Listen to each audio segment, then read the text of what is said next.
Allah punya hak, dirimu juga punya hak, keluargamu punya hak, maka berikanlah hak itu sesuai dengan tuntutannya.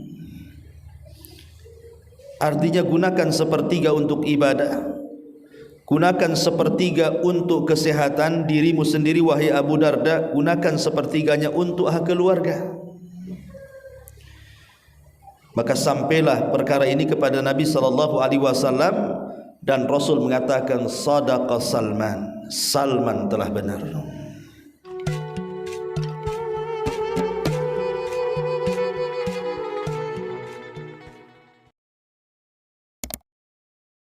Wa ala alihi wa sahbihi wa mawalah wa la hawla wa la quwata illa billahi wa ba'du.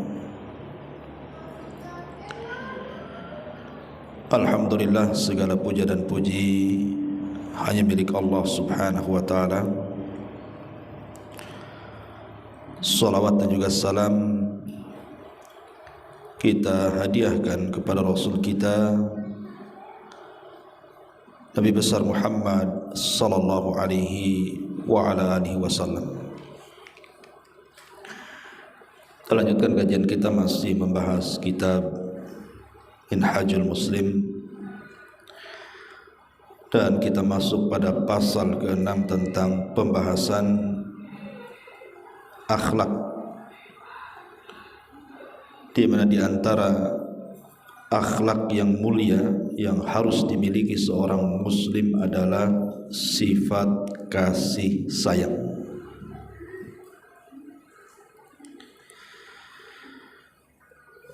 Ma'asyiral muslimat yang dimuliakan Allah subhanahu wa ta'ala, sifat kasih sayang artinya dalam bahasa Arab disebut akhlak rahmah. Kita tahu bahwa di antara nama Allah subhanahu wa ta'ala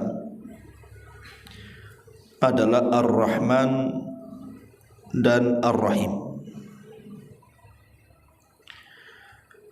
Maksud Ar-Rahman adalah kasih sayang yang luas yang mencakup seluruh manusia, mu'minuhum wa kafiruhum, baik mukminnya ataupun kafirnya. Sekalipun orang-orang kafir mereka tidak menyembah Allah subhanahu wa ta'ala, bahkan sebagiannya menyekutukan Allah subhanahu wa ta'ala, tapi dengan rahmannya Allah, Allah subhanahu wa ta'ala tidak mengazab mereka, tetapi memberikan kesempatan kepada mereka mau bertobat atau tidak. Tetapi Rahim itu berbeda. Kalau Rahim dikhususkan rahmat Allah yang diberikan kepada orang yang beriman saja.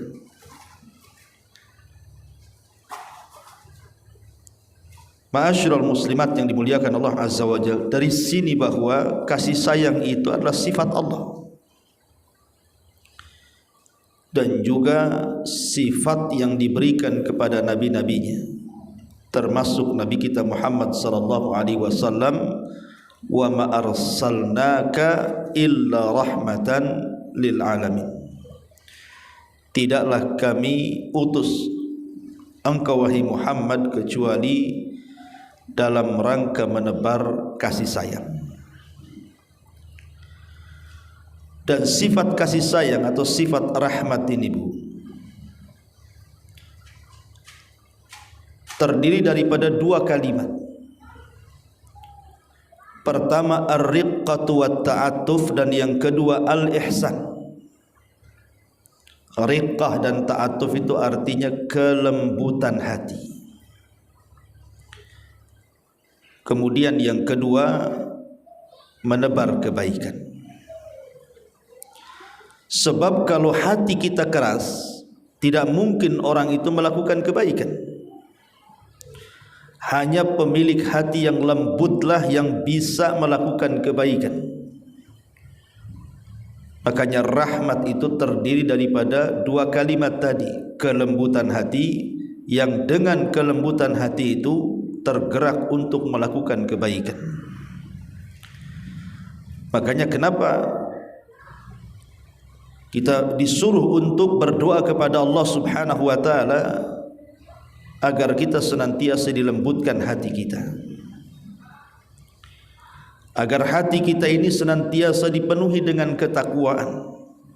Allahumma ati nufusana taqwaha. Ya Allah, berikan kepada hati-hati kami ini kelembutan, ketakwaan, kejernihan, supaya dengan kelembutan itu tergeraklah kita melakukan ihsan, kebaikan kepada orang.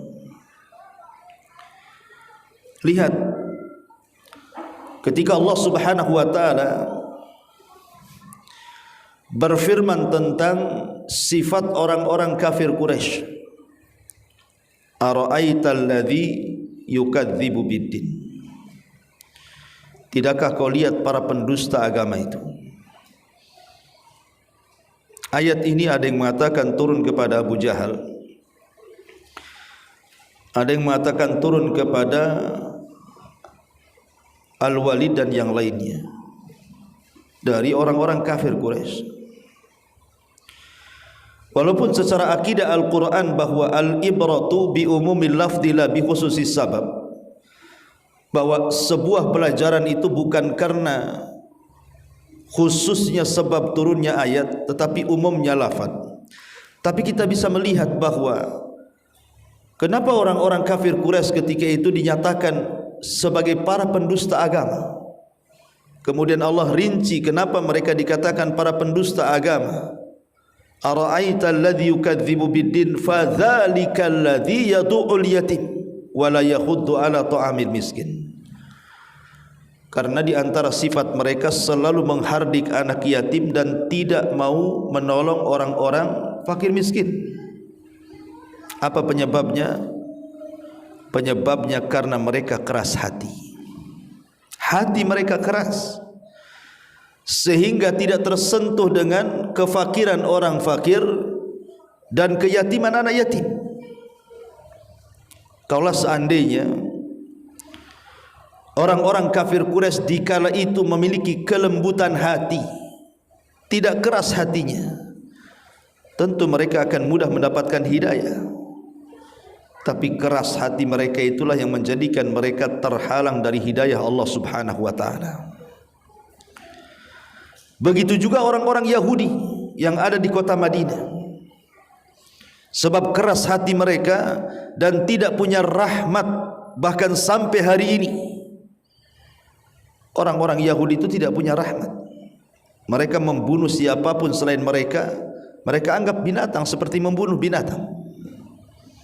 Ya, karena Allah mengatakan tsumma qasat qulubukum, kemudian menjadi keraslah hati kalian. Padahal batu saja bisa lubang apabila ditetesi air, tapi hati mereka sungguh keras, sehingga ketika kerasnya hatilah tercabut rahmat dalam dada mereka. Ma'asyiral muslimat yang dimuliakan Allah Azza wa Jalla, makanya rahmat itu terdiri daripada kelembutan hati. Minta kepada Allah agar hati kita dilembutkan, dan dengan kelembutan hati itulah maka kita bisa berbuat baik. Itulah yang disebut dengan sifat rahmat, namanya kasih sayang. Ma'asyiral muslimat yang dimuliakan Allah Subhanahu wa taala, manusia adalah makhluk yang dimuliakan Allah Subhanahu wa taala. Wa laqad karramna bani Adam, dan sungguh kami telah muliakan anak-anak Adam. Di mana kemuliaan yang Allah Subhanahu wa taala anugerahkan kepada anak-anak Adam ini ditundukkannya seluruh alam semesta untuk dirinya.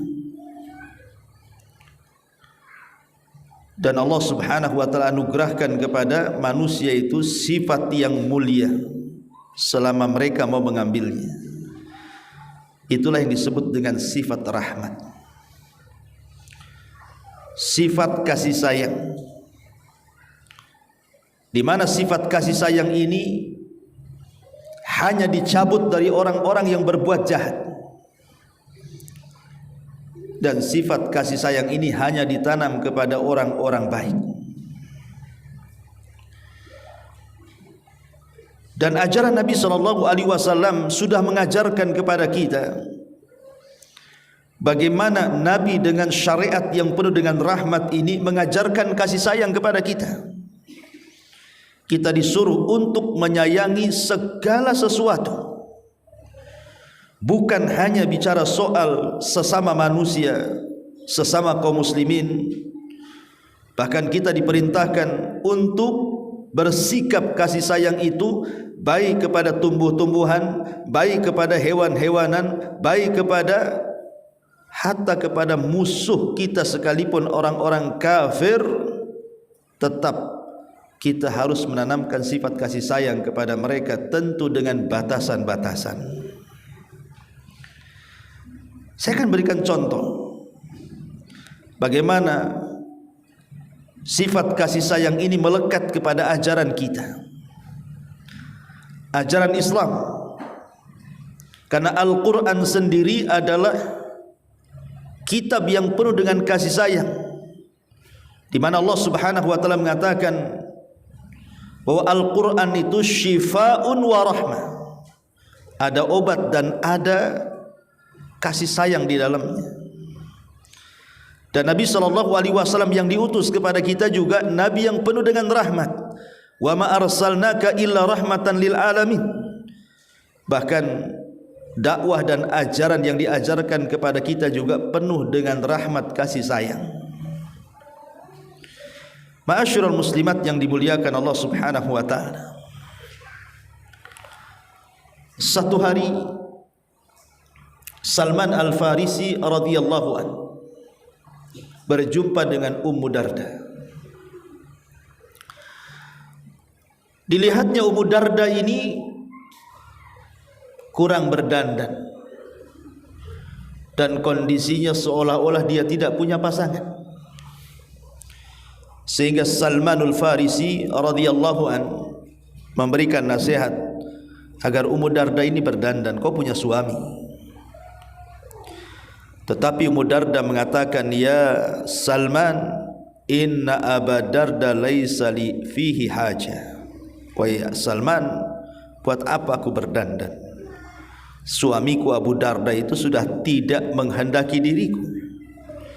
Kalau malam sibuk dengan qiyamul lail, kalau siang sibuk dengan puasa sunnah, dan sibuk dengan ibadah-ibadah yang lainnya, sehingga lupa kalau dia punya istri. Jadi buat apa aku berdandan? Jadi akhirnya kemudian Salman pun mengatakan kepada Ummu Darda, ya Ummu Darda, bilang sama suamimu Abu Darda, besok saya akan bertamu. Dan kita tahu bahwa Abu Darda ini dengan Salman dipersaudarakan oleh Nabi. Ketika Abu Darda mendengar saudaranya akan datang, senang luar biasa. Sediakan tempat yang indah, makanan yang lezat, karena akan menyambut saudaranya Salmanul Farisi radhiyallahu anhu. Ketika kemudian Salman pun datang, apa yang dikatakan Ummu Darda betul. Abu Darda sibuk dengan ibadah, lupa dengan istrinya. Akhirnya kemudian di malam hari Abu Darda menyuruh Salman untuk tidur, tapi Salman tidak mau dan mengatakan, kenapa engkau tidak tidur wahai Abu Darda? Kata Abu Darda, aku ingin solat malam. Kata Salman, aku tidak akan tidur sampai kau tidur. Akhirnya kemudian Abu Darda pun terpaksa tidur karena kehendak saudaranya Salmanul Farisi. Ketika sepertiga malam baru kemudian bangun dan dua-duanya solat malam. Kemudian di pagi hari Abu Darda meminta kepada Salman untuk makan. Kata Salman, kau harus makan. Kata Abu Darda, aku puasa. Kata Salman, tidak, aku tidak akan makan sampai kau batalkan puasamu, kau makan bersamaku. Ini kan puasa sunnah saja, bukan wajib. Akhirnya Abu Darda pun membatalkan puasanya, kemudian makan bersama Salmanul Farisi. Dari sini Salman menasihati Abu Darda dan mengatakan, ya Aba Darda, inna lillahi alaika haqqun wa inna li nafsika alaika haqqun wa inna li ahlika alaika haqqun. fa'ti kulladhi haqqin haqqah.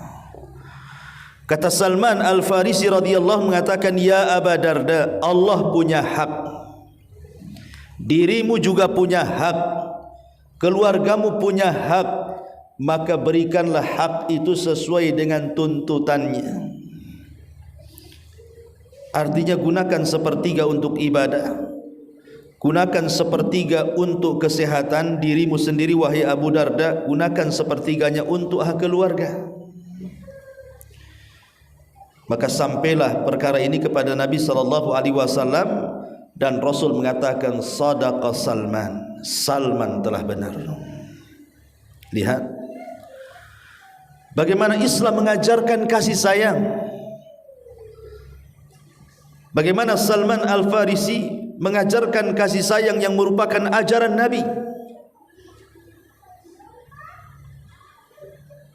Di mana masing-masing punya kasih sayang. Badan ini harus disayangi, jangan sampai kemudian lelah letih, walaupun itu untuk ibadah, ada waktunya istirahat. Keluarga juga harus diberikan kasih sayang, tidak boleh disibukkan dengan ibadah terus, mereka punya hak. Ma'asyiral muslimat yang dimuliakan Allah Subhanahu wa taala. Handalah ghasilul malaika. Satu hari datang kepada Abu Bakar Siddiq radhiyallahu anhu dan mengatakan, ya Abu Bakar, apakah hati saya ini menjadi munafik? Kata Abu Bakar, ada apa? Ya, kata Handalah, saya kalau hadir di pengajian Nabi, di majelis taklimnya Nabi, Nabi cerita soal neraka dan sorga, rasanya hati ini menjadi lembut, mata pun berlinang air mata, dan sorga neraka seolah-olah berada di pelupuk mata. Tapi setelah pulang, sibuk dengan pekerjaan, sibuk dengan keluarga, sibuk dengan urusan dunia, seolah-olah sorga neraka itu hanya sekedar cerita. Apakah saya munafik wahai Abu Bakar? Kata Abu Bakar, ya Handalah, apa yang kau rasakan, kurasakan juga. Mari kita mengadu kepada Nabi SAW. Berangkatlah Abu Bakar dan Handalah kepada Nabi SAW, kemudian menceritakan tentang sifatnya tadi kepada Nabi SAW. Ya Rasulullah, kalau kami duduk di majlis taklimmu, kau cerita kepada kami tentang neraka dan sorga, seolah-olah neraka dan sorga itu berada di pelupuk mataku. Tapi setelah kami menyingkir dari pengajianmu, kami disibukkan dengan dunia dan keluarga, seolah-olah sorga neraka itu hanya cerita. Apakah kami munafik wahai Rasul? Kata Nabi SAW, tidak, kalian berdua bukan munafik. Akan tetapi kalau engkau terus bersamaku, kata Nabi SAW, maka malaikat akan terus menyertai kalian berdua di jalan-jalan. Akan tetapi walakin ya Handalah, walakinnaka ya Handalah sa'atan sa'ah. Tapi walaupun demikian wahai Handalah, bagilah waktu itu sesuai dengan pembagiannya. Waktunya ngaji, ngaji, waktunya kerja, kerja, waktunya sibuk dengan keluarga, sibuk dengan keluarga. Begitulah kasih sayang Nabi SAW. Tidak memaksa para sahabatnya untuk hadir terus di majelis taklim, tidak. Ada hak keluarga, ada hak untuk badan. Dan itu sifat kasih sayang yang diajarkan Nabi SAW kepada kita. Ma'asyiral muslimin yang dimuliakan Allah Subhanahu wa taala. Lihat bagaimana Nabi SAW memerintahkan kita untuk berbuat sayang kepada orang-orang lemah. Kata Nabi SAW, inna ikhwanakum haulakum ja'alahumullahu tahta aydiyakum, faman kana akhuhu tahta yadihi falyut'imhu mimma ya'kul wal yulbishu mimma yalbas wala tukallifuhum ma yaghlibuhum fa in kallaftumuhum ma yaghlibuhum fa'inuhum. Kata Nabi SAW mengajarkan bagaimana kita bermuamalah dengan orang-orang lemah. Sesungguhnya saudara-saudara kalian itu yang berada di sekitar kalian, Allah jadikan di bawah kekuasaan kalian. Boleh jadi mungkin dia membantu kita, menjadi pembantu rumah tangga, atau mungkin karyawan kita di toko. Kita punya warung, punya toko, punya perusahaan. Atau mungkin ibu menyuruh-nyuruh orang-orang yang butuh pekerjaan, entah disuruh bangun rumah, entah disuruh membersihkan kebun dan begitu seterusnya. Yang jelas bahwa mereka bekerja kepada kita. Kata Nabi SAW, "Faman kana akhuhu tahta yadihi," barang siapa yang saudaranya berada di bawah kekuasaannya, "falyut'imhu mimma ya'kul," maka berilah dia makan sebagaimana yang ia makan. "Wal yulbishu mimma yalbas," berilah dia pakaian sebagaimana ia pakai. "Wala tukallifuhum mimma yaglibum," jangan bebani mereka di luar batas kemampuan mereka. "Fa in kallaftumuhum ma yaglibum," kalau seandainya kalian memberikan di luar batas kemampuan mereka, fa'inum, tolong mereka. Lihat bagaimana Nabi SAW memberikan arahan agar kita ini berbuat kasih sayang kepada orang-orang lemah, kepada orang-orang yang berhajat dengan kita. Jangan memanfaatkan mereka. Makanya di sini mu'alif rahimahullahu ta'ala menyebutkan beberapa dalil tentang sifat kasih sayang ini. Di antaranya yang disebutkan dalam surah Al-Balad ayat 17. "Tsumma kana minal ladzina amanu wa tawassaw bis sabri wa tawassaw bil marhamah." Dan dia termasuk orang-orang yang beriman dan saling berpesan untuk bersabar serta saling berpesan untuk berkasih sayang. Dan Nabi SAW mengatakan, "Innama yarhamullahu min ibadihi ruhama." Sesungguhnya Allah hanya merahmati hamba-hambanya yang penyayang.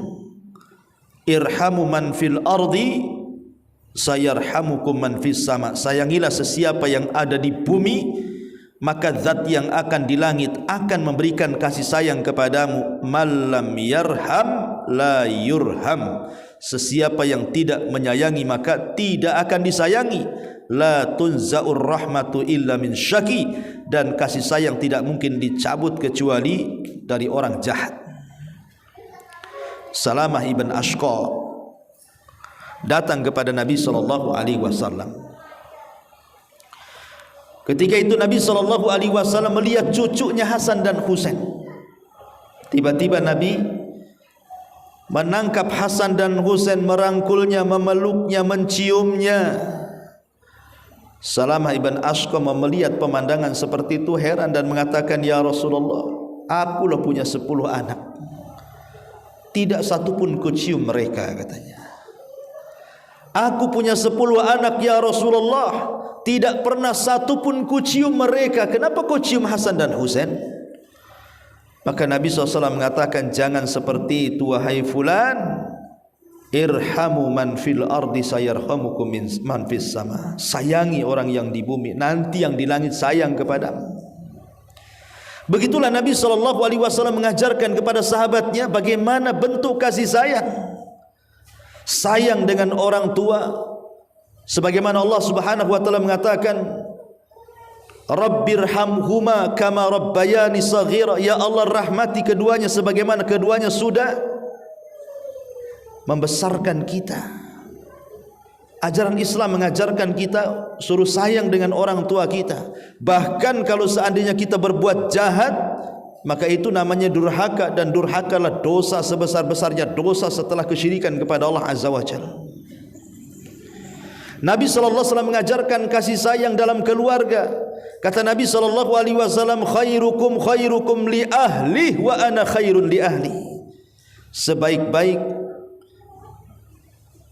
kalian kepada keluarganya adalah diriku. Khairukum, sebaik-baik kalian adalah yang baik kepada keluarganya, dan aku, kata Rasul, yang paling baik muamalahnya dengan keluargaku. Rasul mengajarkan agar kita berbuat baik kepada masing-masing pasangan, istri kepada suami, suami kepada istri. Islam mengajarkan agar kita berbuat baik kepada tetangga. Man kana yu'minu billahi wal yaumil akhir falyukrim jarahu. Barang siapa yang beriman kepada Allah dan hari akhir, hormati tetangganya, karena Jibril setiap hari datang kepada Rasul memberikan wasiat soal berbuat baik kepada tetangga, seolah-olah tetangga menjadi ahli warisnya, kata Rasul. Bahkan kepada orang yang kita tidak kenal yang datang berjumpa bertamu ke rumah kita, kita pun harus berbuat baik kepada mereka. Man kana yu'minu billahi wal yaumil akhir falyukrim dhaifahu. Siapapun yang beriman dengan Allah dan hari akhir, hormati tetamunya walaupun kita tidak kenal. Lihat bagaimana Nabi SAW mengajarkan itu hatta sampai kepada musuh kita sekalipun. Satu hari Nabi SAW sedang tidur kailulah, tidur siang, bersandar di bawah pohon. Tiba-tiba datang orang Yahudi mengacungkan pedang dan mengatakan, man yamna'uka minni ya Muhammad. Muhammad, siapa yang bisa mencegah pedangku ini? Coba. Kata Rasulullah SAW, Allah yamna'uka, Allah yang akan mencegah pedangmu. Tiba-tiba gemetar ketika mendengar bahwa Rasul menyebut lafzul jalalah Allah Azza wa Jalla. Ketika dia gemetar, dirampas pedangnya oleh Nabi dan dibalikkan kepada dia. Sekarang Nabi yang pegang pedang, dia pula tak pegang pedang.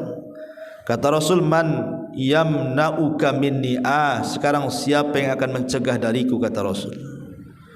Apakah orang Yahudi akan mengatakan Allah? Mustahil. Ya.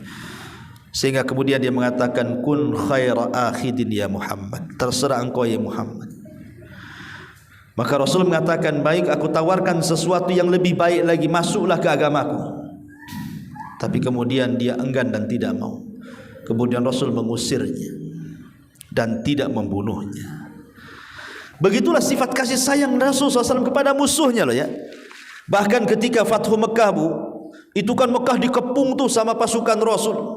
Kemudian Rasul berhasil masuk ke dalam Mekah, dipandangnya lah dulu orang-orang musyrik yang pernah menyakiti di awal-awal dakwah itu, yang pernah menyakiti dia, mencaci maki dia, menyakiti para sahabat, mencaci maki para sahabat yang telah mengusir kaum muslimin dari Mekah sehingga mereka harus hijrah ke Habasyah kemudian ke Madinah, ditatap satu persatu oleh Nabi SAW.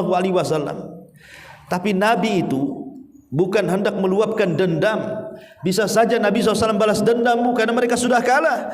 Tetapi sifat kasih sayang itulah yang melekat pada jiwa Rasul, sehingga Rasul mengatakan, idhabu fa antumut tulaqah, pergi kalian, kalian sudah kumaafkan, kata Rasul. Luar biasa. Kalau kita mana ada kayak gitu, Bu ya. Ibu pernah disakiti tetangga, tiba-tiba kemudian tetangga kecelakaan, Bu, kira-kira ibu doakan selamat enggak dia? Paling tinggi syukurin loh, katanya kan. Dulu kamu kurang ajar sama aku. Sekarang lihat kau kecelakaan, alhamdulillah, katanya. Kadang-kadang sifat rahmat kita ini hilang hanya gara-gara apa? Mendahulukan dendam kan, Bu. Rasanya senang kali itu kalau ada tetangga celaka, karena dia mungkin suka nyakiti ibu kan. Pada waktu-waktu tertentu sifat rahmat hilang pada diri kita ini. Padahal Nabi SAW tidak demikian, tidak mengajarkan sifat itu. Ketika Abu Bakar Siddiq radhiyallahu an dendam kepada Mistah. Mistah itu kerabatnya Abu Bakar yang ikut menuduh Aisyah Ummul Mukminin radhiyallahu anha berzinah dengan Safwan ibn Mu'attil. Padahal tidak pernah ada kisah perzinahan itu. Ketika kemudian turun ayat surah Nur ayat 1 sampai 9 di mana Allah Subhanahu wa taala melepaskan tuduhan orang-orang munafik bahwa Aisyah tidak berzina dengan Safwan ibn Mu'attil, maka Abu Bakar tenang bahwa anak putrinya tidak bersalah, dia hanya korban fitnah, bully saja orang-orang munafik. Kerabatnya pula si Mistah ikut pula memfitnah. Padahal Mistah dan keluarganya yang kasih rumah Abu Bakar, yang kasih makan Abu Bakar, yang kasih kerjaan Abu Bakar.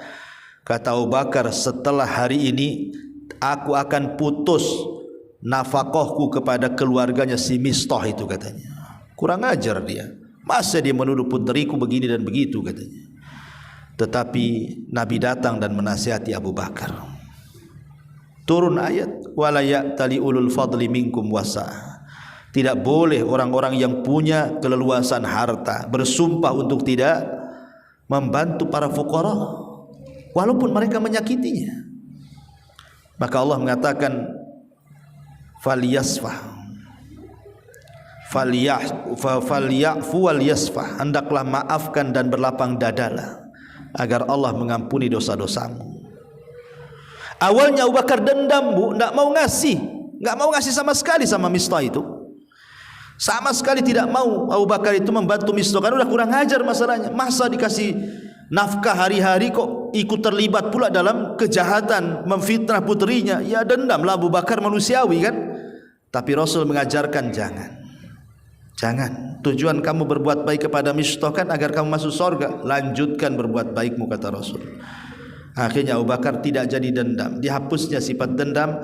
Akhirnya malah diberi 2 kali lipat lagi nafkahnya, coba bayangkan, daripada yang sebelumnya. Kalau kita mana ada, Bu, ya kan, Bu, ibu mamanya selalu berbuat baik sama tetangga. Kadang-kadang kalau ibu masak jengkol bagi 2, kadang-kadang kalau ibu masak rawon bagi 2. Pokoknya setiap masak lauk bagi 2 dengan tetangga. Kasihan kan itu. Sekali tetangga kurang ajar, Bu, memfitnah ibu pula. Kira-kira mau ngasih rendang gak, Bu? Mana ada ibu kayak gitu, ya. Yang ada langsung kalau bisa dikasih rendang tapi kasih racun kan, Bu, biar mati tetangganya. Ma'asyiral muslimat yang dimuliakan Allah Azza wa Jalla, ya. Jadi kadang-kadang sifat rahmat itu hilang pada diri kita ini ketika kita sudah berhadapan dengan dendam. Nabi SAW mengatakan di sini, mathalul mu'minin fi tawadihim wa tarahumihim wa ta'atufihim maka mathalil jasadi idza ishtaka minhu udwun tada'alahu sairul jasadi bis sahari wal humma. Perumpamaan orang-orang yang beriman di dalam cinta kasih sayang dan perasaan simpati adalah laksana satu tubuh yang apabila salah satu anggota mengaduh karena kesakitan, maka seluruh anggota tubuh lainnya ikut serta mengaduh dengan tidak bisa tidur dan demam. Begitulah seorang muslim dengan muslim yang lainnya, yashuddu ba'duhu ba'da, saling menguatkan satu dengan yang lainnya. Ma'asyiral muslimat yang dimuliakan Allah Azza wa Jalla, lihat di sini pengarang menyebutkan beberapa gambaran bagaimana sifat kasih sayang itu adalah sifat dan akhlak yang diajarkan Islam kepada kita. Yang pertama, Imam Bukhari meriwayatkan dari Anas ibn Malik radhiyallahu anhu, kami bersama Rasul masuk ke rumah Abi Yusuf Al-Qain. Jadi Abu Yusuf Al-Qain ini suami pengasuh Ibrahim, putra Rasul sallallahu alaihi wasallam. Beliau menggendongnya, beliau menciumnya, maksudnya mencium Ibrahim dan menggendong Ibrahim, putra tercintanya sebelum wafatnya, ya. Kemudian kami masuk kepada beliau. Setelah itu Ibrahim menemui ajalnya. Maka mata Nabi SAW tiba-tiba meneteskan air mata. Di situ ada Abdurrahman ibn Auf radhiyallahu anhu. Kemudian dia bertanya, ya Rasulullah, wahai Rasul, lihat bagaimana Nabi SAW mengajarkan sifat rahmat, ya, sifat rahmat. Karena ketika Nabi SAW meneteskan air mata karena sedih kematian Ibrahim putra beliau yang terakhir ini, Abdurrahman berkata, ada apa denganmu wahai Rasul? Ada apa denganmu wahai Rasul? Beliau menjawab, hai putra Auf, ya bna Auf, innaha rahmah, innaha rahmah, sesungguhnya air mata yang menetes dari kedua mataku karena kematian Ibrahim putraku itu adalah sebuah rahmat kasih sayang, bukan niyahah, bukan. Thumma qala, Kemudian Rasul mengatakan, innal aina, Allah ridhai saja, dan perpisahanku dengan Ibrahim wahai Abdurrahman sungguh menyesakkan dada. Nabi ingin mengajarkan kelembutan hati. Dengan apa? Dengan meneteskan air mata. Karena hanya hati yang lembut yang bisa meneteskan air mata. Hati yang keras tidak mungkin meneteskan air mata. Itulah Rasul mengajarkan bagaimana kasih sayang dengan cara melembutkan hati.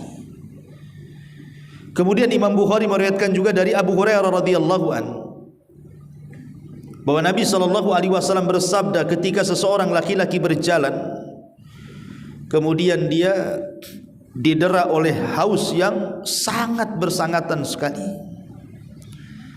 Kemudian ia turun ke dalam sebuah sumur untuk minum darinya.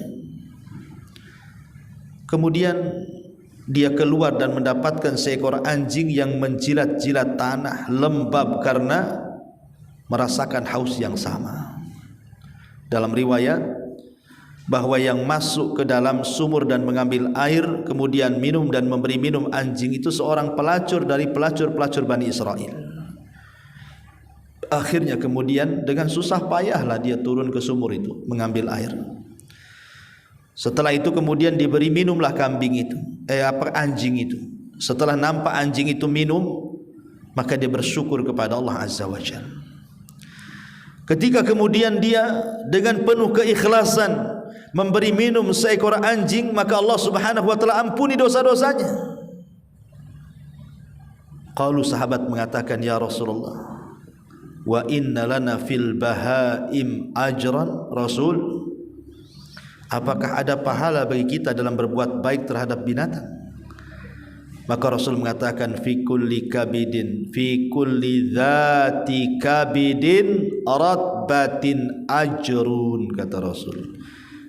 Di setiap hati yang basah, maksudnya hewan yang hidup, kalau kita berbuat baik kepada mereka tetap ada pahalanya. Ibu kasih makan kucing ada pahala. Ibu kasih makan ayam ada pahala. Ibu kasih makan apalah, ini kan di sini hutan mungkin banyak monyet kan. Kasih makan monyet, kasih terserah. Pokoknya binatang-binatang yang mereka lapar kita kasih makan itu semua berpahala. Dan itu bentuk rahmat namanya. Bagaimana Islam mengajarkan rahmat. Tapi sebaliknya, Bu, kalau seandainya rahmat itu tercabut, lihat bagaimana seorang wanita diazab gara-gara seekor kucing. Karena hilang rahmatnya itu. Udzibat imra'atun fi hirratin habasatha hatta matat, kata Rasul. Ada seorang wanita disiksa, diazab karena seekor kucing yang ia kurung sampai mati. Kenapa dia kemudian diazab oleh Allah Subhanahu wa taala? Karena hatinya tidak punya rahmat kepada binatang. Dia memelihara binatang tapi enggak kasih makan. Dia memelihara binatang tak kasih minum, dikurungnya, di kerangkengnya, akhirnya terpaksa makan binatang yang lewat aja di kandangnya. Akhirnya mati karena kelaparan dan kehausan. Kata Rasul, udzibatim ra'atun fi hirratin habasatha. Allah azab itu wanita itu karena seekor kucing yang dikurungnya sampai mati. Ya. Ma'asyiral muslimat yang dimuliakan Allah Subhanahu wa taala, ini pelajaran bahwa orang yang tidak punya rahmat itu terancam neraka. Seperti wanita ini enggak ada rahmat. Coba kalau seandainya dia lepaskan kucing itu, kalau dia tidak sanggup memberi makan, jangan disiksa, lepaskan saja. Ibu kalau punya peliharaan apa saja, burung atau apa kan, ibu tidak sanggup lepaskan, Bu. Tidak usah kemudian kita ini menyiksanya sehingga dengan itu kemudian kita diazab oleh Allah Azza wa Jalla. Ma'asyiral muslimat yang dimuliakan Allah Azza wa Jalla. Kemudian di sini juga dicontohkan, Imam Bukhari juga meriwayatkan dari Abu Qatadah. Rasul bersabda, inni fa uridu italataha fa asma'u buka as-sabi fa atazawwaju mimma a'lam min shiddatin wajdi ummihi min bukaihi. Sesungguhnya aku masuk dalam salat dan ingin memperpanjangnya, namun aku mendengar tangisan seorang bayi, maka aku memendekkannya karena aku mengetahui perasaan ibunya. yang sangat pilu karena tangisannya. Lihat, Rasul sampai memendekkan solat padahal ingin niatnya memanjangkan. Kenapa? Karena tangisan satu bayi, kasihan dengan ibunya tersiksa. Dan itulah sifat rahmat yang diajarkan Nabi kepada kita. Nabi mengajarkan kepada kita sifat rahmat. Ada seorang laki-laki datang dari Yaman dan mengatakan, Rasul, libatkan aku dalam jihad. Kata Rasul, ibu masih hidup? Masih. Balik, kau harus berbuat baik kepada ibumu. Itulah jihadmu kepada orang tuamu. Tidak perlu kau ikut terlibat dalam perang. Kasih sayang. Kasihan ibunya menangis ketika ditinggal anaknya. Ma'asyiral muslimat yang dimuliakan Allah Azza wa Jalla, di zaman Umar radhiyallahu anhu, Umar malam-malam keluar, tiba-tiba ada di sebuah rumah seorang wanita lagi ngaco bersyair, di mana lantunan syairnya mengatakan, kalaulah bukan karena takut kepada Allah sudah bergetarlah ranjang kamarku ini, katanya. Artinya kalau bukan karena takut aku sudah selingkuh, katanya. Tapi karena takut kepada Allah aku berusaha untuk bersabar. Umar mendengar dari luar rumah, karena di zaman itu kalau Umar ngirim pasukan setahun baru ganti. Maka Umar pun kemudian merubah kebijakan, dibuat 6 bulan pasukan digilir. Jadi pasukan lama 6 bulan pulang, pasukan baru kemudian datang. Nanti setelah 6 bulan pasukan yang baru yang sudah lama kemudian pulang. Nanti rintihan seorang wanita dan mengatakan, kalau aku tidak takut kepada Allah sudah bergetar ranjang kamarku ini, katanya. Itulah Umar bin Khattab radhiyallahu anhu mengajarkan sifat rahmat. Dia tahu perasaan keluarga dan perasaan orang-orang yang diutus untuk berjihad. Dan itu sifat kasih sayang dalam Islam, ya. Sifat kasih sayang yang luar biasa dalam Islam. Nabi SAW satu hari pernah berkhutbah. Dan ketika itu Rasul sudah dibuatkan mimbar baru oleh seorang sahabat Nabi SAW. Jadi mimbar yang lamanya tidak lagi Rasul duduk di situ atau berdiri di situ. Ketika Rasul berkhutbah di mimbar baru, mimbar lama pula menangis, Bu. Bisa itu keluar suara menangis. Maka Rasul turun dari mimbar baru, kemudian datang ke mimbar lama, diusaplah tu pelepah kurma tu. Tiba-tiba berhenti tangisannya. Kata Rasul, kalau aku tidak turun dan tidak mengusapnya, tentu dia akan menangis sampai kiamat dibangkitkan. Lihat, sampai ke kayu kurma saja Rasul mengajarkan kasih sayang. Bahkan satu hari Nabi SAW sedang berjalan-jalan di ganggang kota Madinah. Tiba-tiba kemudian dikejar unta, dan unta itu tiba-tiba menghadang Nabi, kemudian duduk di hadapan Nabi seolah-olah mengadu sesuatu. Rasul turun dari kendaraannya, tampaklah unta itu sedang menangis. Akhirnya diusap oleh Rasul tangisannya. Entah ngomong apa Rasul dengan unta itu, Bu. Yaitu salah satu mukjizat Nabi lah, Rasul bisa bicara dengan unta. Ibu jangan tiru dengan ayam, Bu. Ibu pula ngomong dengan ayam, dengan kucing. Kucing nggak paham bahasa ibu, ya. Kadang ada orang yang dikit-dikit agak gila, Bu, kan? Mungkin punya peliharaan, Bu, tiap pagi ngomong sama burung, sama ayam, sama kucing gitu. Sempat diviralkan apa enggak viral, Bu? Kita enggak punya mukjizat paham binatang, kan? Ya kasih makan enggak ngobrol gimana sama kucing. Jadi Rasulullah SAW tiba-tiba kemudian berdiri, kemudian memanggil-manggil orang dan mengatakan, man sahib hadal jamal, siapa pemilik unta ini, kata Rasul. Manusia berdatangan dari mana-mana. Faja'afatan minal ansor, datang anak muda dari Ansor. Saya wahai Rasul, itu unta saya wahai Rasul. Maka Nabi SAW mengatakan, ini untamu ya, ittaqillah, bertakwalah kau kepada Allah, kata Rasul. Allati mallakakallahu iya, Allah sudah kuasakanlah unta ini kepadamu. Lihat, innahu syaka alayya, dia mengadu kepadaku, untamu loh mengadu kepadaku. innaka tut'ibuhu wa tuji'uhu, engkau selalu membuat dia lemah, lelah, dan engkau sudah membuat dia lapar. Kok ini hanya pandai punya unta tapi tak pandai merawat? Jangan terus dipekerjakan tapi kok tidak ada pemberian kesejahteraan kepada untamu, kata Rasul. Lihat bagaimana Rasulullah SAW sayang dengan unta, sayang dengan binatang. Sampai satu hari Nabi SAW itu dengan pasukannya hendak berperang. Rupanya ada seorang sahabat, nampaklah ada sarang burung, cantik pula burungnya, diambil pula anak-anaknya. Tiba-tiba setelah diambil anak-anaknya, induk burungnya itu datang, berputar-putar di sarangnya, anaknya hilang. Maka Nabi SAW kemudian mengatakan, siapa yang mengambil anak burung itu? Kembalikan. Siapa yang mengambil anak burung itu? Kembalikan, kata Rasul. Akhirnya kemudian sahabat mengembalikan. Lihat bagaimana Nabi SAW sayang dengan binatang, ya, sayang dengan binatang, sayang dengan anak-anak.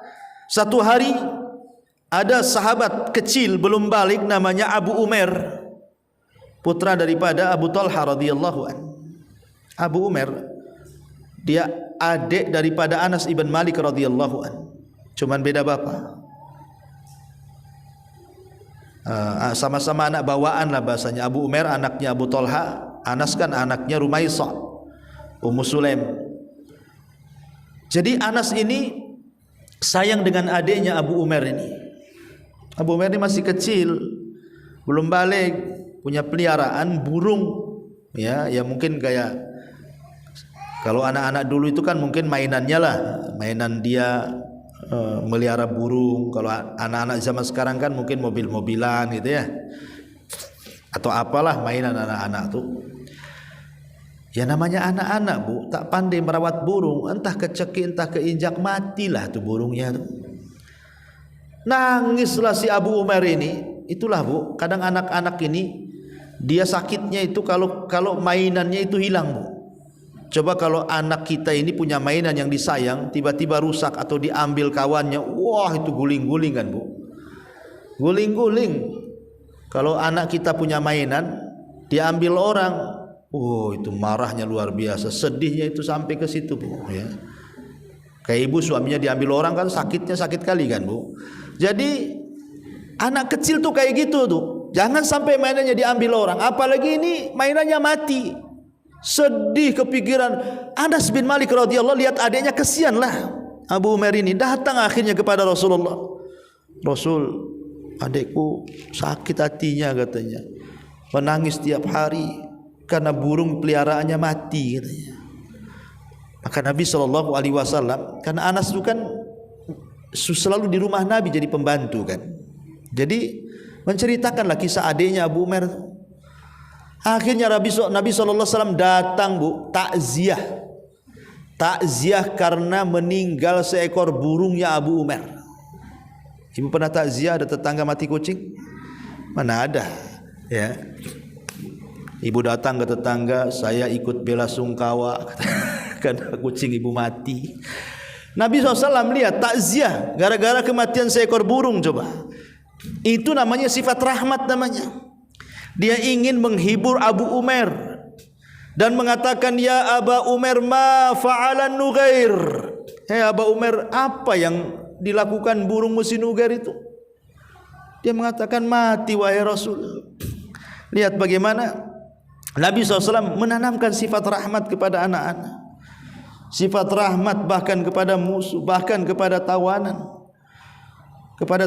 perang. Nabi SAW juga memberikan sifat kasih sayangnya dan luar biasa kepada keluarga, kepada pasangan. Terkadang dia ngajak lari dengan Aisyah radhiyallahu anha. Saya yakin ibu pernah lomba lari sama suami bu. Nabi lomba lari dengan suaminya. Nabi lomba lari dengan Aisyah radhiyallahu anha. Kalah Rasul ketika di awal lomba. Setelah lama Aisyah sudah gendut.